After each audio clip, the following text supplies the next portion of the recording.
Intinya adalah bahwa kasus ini ya, saat ini lagi berjalan.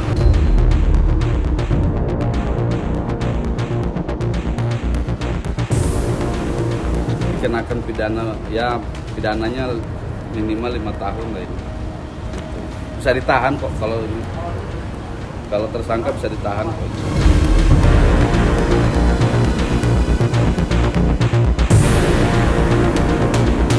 Nggak boleh dia dituduh melakukan tindak pidana illegal access.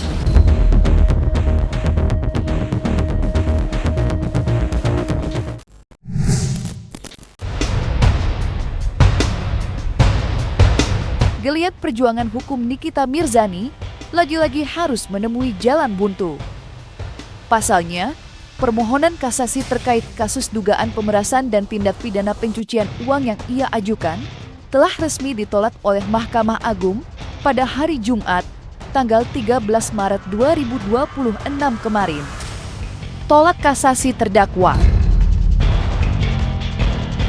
Tertulis dengan jelas kata-kata tersebut dalam amar putusan yang ditampilkan laman Mahkamah Agung. Kandasnya upaya kasasi tentunya menjadi pil pahit yang harus ditelan oleh Nikita Mirzani di penghujung bulan Ramadan ini. Mengingat ia tetap harus menjalani hukuman penjara selama 6 tahun lamanya, seperti yang sudah dijatuhkan sebelumnya. Selanjutnya, tinggal tersisa satu langkah lagi yang masih dapat ditempuh oleh Nikita Mirzani, yakni peninjauan kembali alias PK lewat Mahkamah Agung Republik Indonesia. Terlepas dari upaya peninjauan kembali, pihak kuasa hukum Nikita Mirzani sejatinya masih memiliki satu amunisi lagi, di mana mereka juga telah membuat laporan polisi terhadap Dr. Reza Sangseteru terkait dugaan akses ilegal. Menariknya, ketika ditemui beberapa waktu lepas, Usman Lawara selaku kuasa hukum Nikita telah menguak sebuah fakta jika laporan akses ilegal yang dilayangkan terhadap pihak seberang telah resmi dinyatakan naik sidik oleh penyidik Polda Metro Jaya. Intinya adalah bahwa kasus ini ya, saat ini lagi berjalan ya. Nah, jalannya ini maksudnya dengan kata lain ada proses yang bagus, yaitu dalam proses hukum ini naik penyidikan, sudah ada SP2IP juga dari penyidik pada saat itu di akhir bulan Desember 2025 kemarin. Oleh karenanya kita tindak lanjut, gitu kan. Bersyukurnya apa, di dalam laporan ini telah diduga ada dugaan ya tindak pidana di dalamnya. Jadi apa yang dilaporkan oleh Nikita ya waktu itu sekarang saat ini diduga ada perbuatan pidana di dalamnya. Tinggal bagaimana kemudian penyidik bekerja untuk mencari siapa, menemukan tersangkanya gitu. Nah, jadi tinggal satu tahap lagi sih sebenarnya ini. Insya Allah satu tahap lagi, mudah-mudahan digelar bisa ya. Kan dalam proses hukum kan penyidikan itu artinya sudah ada tindak pidananya gitu. Tinggal bagaimana kemudian satu tahap lagi mencari dan menemukan tersangkanya gitu. Nah, karena ini proses penyidikan, maka untuk tahap berikutnya adalah mencari dan menemukan tersangkanya. Dalam kasus dugaan akses ilegal itu, nama Reza Gadis ternyata bukanlah satu-satunya terlapor. Pasalnya, Nikita Mirzani juga menyertakan nama At-Taubah Mufid selaku suami dari Reza. Keduanya dilaporkan atas 4 pasal Undang-Undang ITE lantaran diduga menyebarkan secara ilegal rekaman pembicaraan tanpa sepengetahuan Ismail Marzuki. Bila terbukti benar, keduanya berpotensi dijerat hukuman lebih dari 5 tahun penjara. Laporan udah sekitar tahun 2025 pertengahan kalau saya nggak salah ingat ya. Ya, saat sidang berjalan gitu kan dilaporkan waktu itu oleh Bang Fahmi ya. Bang Fahmi pada saat itu masih sehat gitu. Nah, Bang Fahmi yang laporin waktu itu.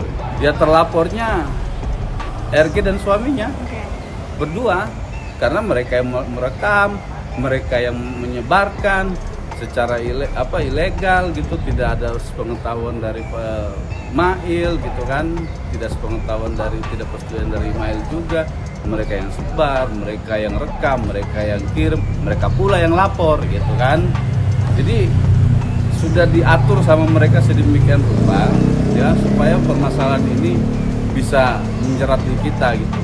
Pasal yang disangkakan ini kaitannya dengan pasal 47, junto pasal 31, junto pasal 48, junto pasal 32, Undang-Undang ITE. Gitu. Jadi ada 4 pasal. Isinya apa Bang? Pasal itu apa Bang? Itu isinya terkait dengan tindak pidana barang siapa dengan sengaja melakukan tindak pidana intersepsi dan atau dengan cara apapun mengubah, menambah, mengurangi, menghilangkan, merusak, menyembunyikan sesuatu dan seterusnya yang diambil secara ilegal. Nah, yang diambil secara ilegal dikenakan pidana, ya pidananya minimal 5 tahun lah ini. Bisa ditahan kok kalau ini. Kalau tersangka bisa ditahan kok.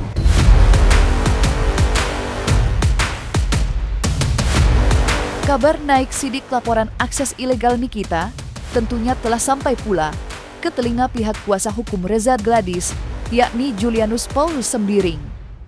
Dan ketika ditemui awak media beberapa waktu silam, advokat yang kerap disapa dengan sebutan Bang Biring itu memberikan tanggapan tegas, di mana ia berpendapat bahwa sosok atau Bah Mufid tidak pantas dijadikan tersangka dalam kasus akses ilegal.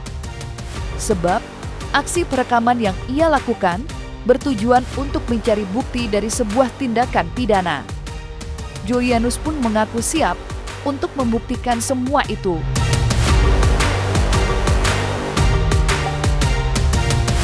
Kami akan memberikan alat bukti tentang untuk mematahkan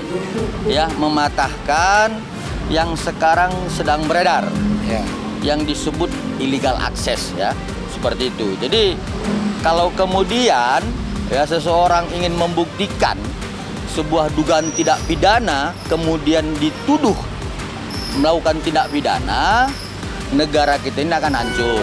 Jadi peristiwa pidana begal di Sleman itu sebagai contoh ya, seorang suami ingin menyelamatkan harta istrinya, kemudian akibat ingin dia menyelamatkan harta istrinya, lalu si begal ini meninggal dunia.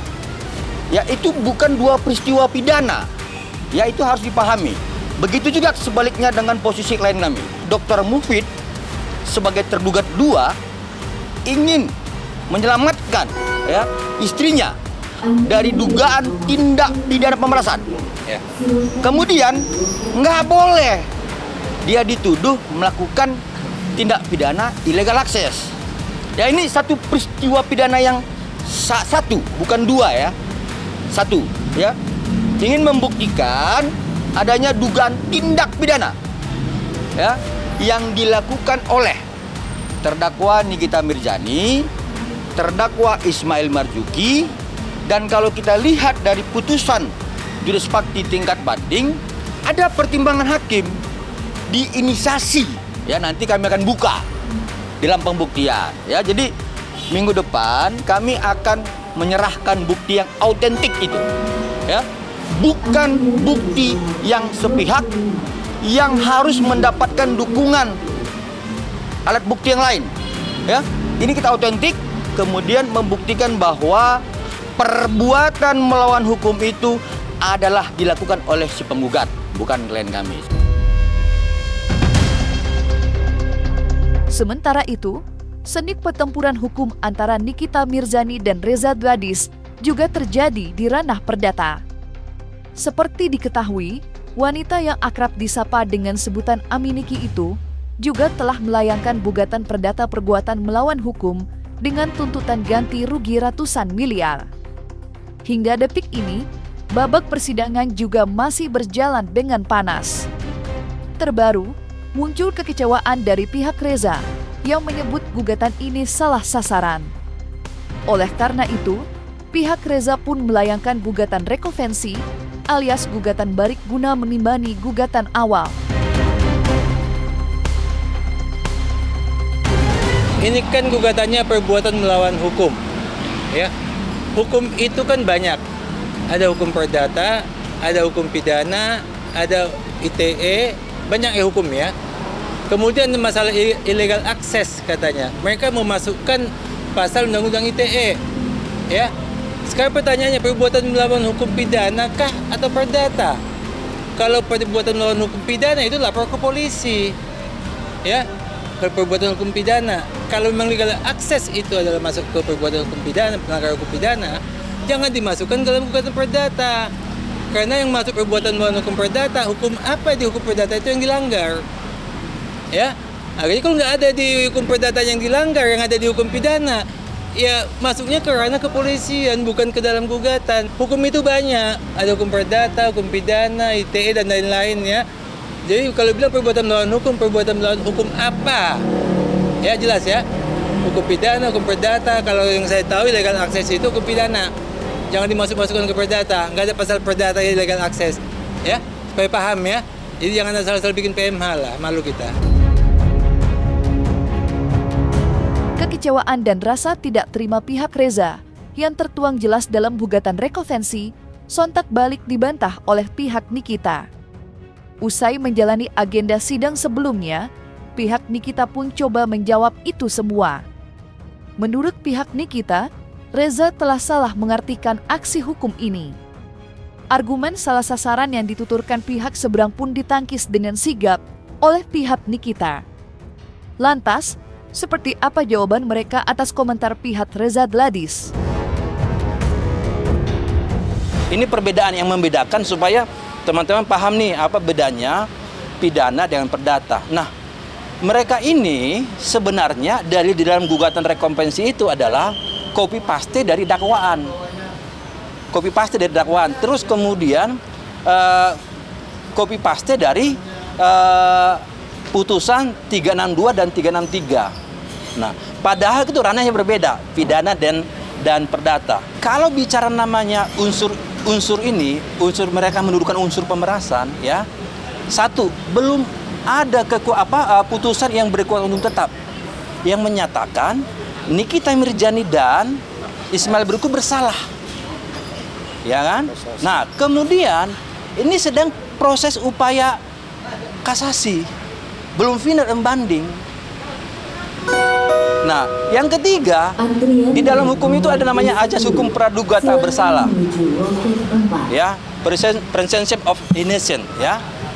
Yang ini masih berlaku sampai belum adanya putusan yang berkekuatan tetap atau ingkrah. Kalau dasarnya saja sudah tidak tepat ya, dasar gugatan rekonvensi itu ya kami berpikir bahwa ya tentu konstruksi hukum yang dibangun dan daftar bukti yang didirikan ya kan ya tidak tepat gitu. Tapi ini bagian dari majelis ya, ini menurut pandangan kami. Tak kalah mencolok perhatian, dalam agenda sidang perdata sebelumnya telah terkuak pula sebuah fakta baru yang menggemparkan jagat maya. Ya, dalam salah satu bukti yang disertakan pihak Reza, tertulis jelas bahwa istri atau Mbah Mufid itu berstatus sebagai karyawan. Padahal selama ini, ia selalu digambarkan sebagai pemilik dari usaha kecantikan tersebut.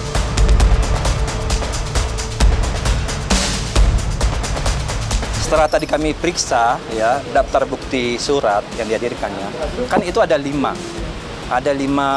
poin ya. Nah, tentu salah satunya adalah identitas ya, identitas si tergugat satu ini sebagai dokter karyawan, bukan sebagai owner, bukan sebagai direktur, tetapi sebagai karyawan. Penghasilannya. Nah, penghasilannya itu saya kira sebagai karyawan sangat bombastis juga. Ya, sekitar 6,80 miliar. Oh, jadi iya, nah ini saya kira ini kan apakah dia yang benar mana? Apakah Reza Gelir sini sebagai karyawan, ya, atau sebagai owner atau sebagai direktur. Pasti kita pengen ekspresi mengedepankan estetika. Jelas tadi mendengarkan.